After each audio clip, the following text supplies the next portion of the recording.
अब हम देख लेते हैं टाइप्स ऑफ डिस्टॉर्शंस के बारे में। तो डिस्टॉर्शन बेसिकली कभी भी हो सकता है हमारे रिकॉर्डिंग में, प्रोडक्शन में या इंजीनियरिंग स्टेट में जब भी हमारा सॉन्ग है। हम कुछ टाइप या कुछ एग्ज़ाम्पल्स देख लेते हैं अनवांटेड डिस्टॉर्शन कैसे-कैसे होते हैं। तो सबसे पहले हम आ जाते हैं क्लिपिंग पे। तो क्लिपिंग बेसिकली एक कॉमन टाइप का डिस्टॉर्शन है जब हम किसी भी इनपुट को ओवरड्राइव करते हैं, तो ये होता है। अब क्लिपिंग बेसिकली डिजिटल भी हो सकता है या एनालॉग डिस्टॉर्शन भी क्रिएट कर सकता है। जब भी हम कोई ऑडियो सिग्नल हम उसके मैक्सिमम लेवल कैपेसिटी से हम पास करें हमारे सिस्टम में या हमारे डीएडब्ल्यू में, तो अगर हम देखा जाए यहाँ पे तो हम हमारा जो डीएडब्ल्यू है वो बेसिकली एक 0 डीबीएफएस के लेवल पे काम करता है। तो जभी भी कोई भी सिग्नल 0 डीबीएफएस के ऊपर पास होता है, तो वो क्लिपिंग होता है या हम बोल सकते हैं वो सिग्नल हॉट हो गया या रेड हो गया है। तो जो हमारा डीएडब्ल्यू है वो बेसिकली 0 डीबी के ऊपर के जो भी सिग्नल जाते हैं या आप बोल सकते हो 0 डीबी के ऊपर जो भी डेटा जाता है, वो डेटा को काउंट नहीं करता, वो डेटा को वो कंप्लीटली अपने सिस्टम से निकाल देता है। तो जब भी हम किसी भी ऑडियो सिग्नल को बाउंस करते हैं तो वो 0 डीबी तक ही बाउंस होता है, उसके ऊपर के जो भी सिग्नल होते हैं वो बाउंस नहीं होते हैं।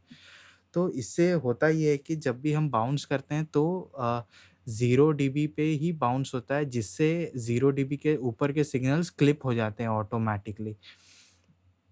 तो 0 डीबी ये बेसिकली एक थ्रेशोल्ड है हमारे डीएडब्ल्यू में जो होता है।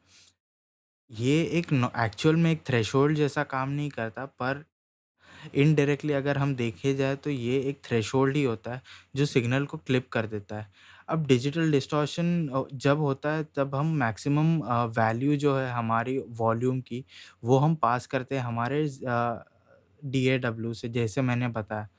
ये हमारे प्लेबैक को तो कंटिन्यू ही रखता है पर इससे होता कि ये है कि जो हमारे सिग्नल है वो थोड़े से स्क्वॉश हो जाते हैं और एक डिस्टॉर्शन क्रिएट हो जाता है। तो क्लिपिंग डिस्टॉर्शन बेसिकली एक नॉन म्यूजिकल हार्मोनिक्स है जो कलर ऐड करते हैं। ये बहुत सारे एग्जांपल्स में होता है। जब भी हम किसी साइन वेव को एक्चुअल में डिस्टॉर्ट करते हैं तो साइन वेव डिस्टॉर्ट होता है पर उसके साथ-साथ कुछ अनइवन हार्मोनिक्स भी ऐड हो जाती हैं।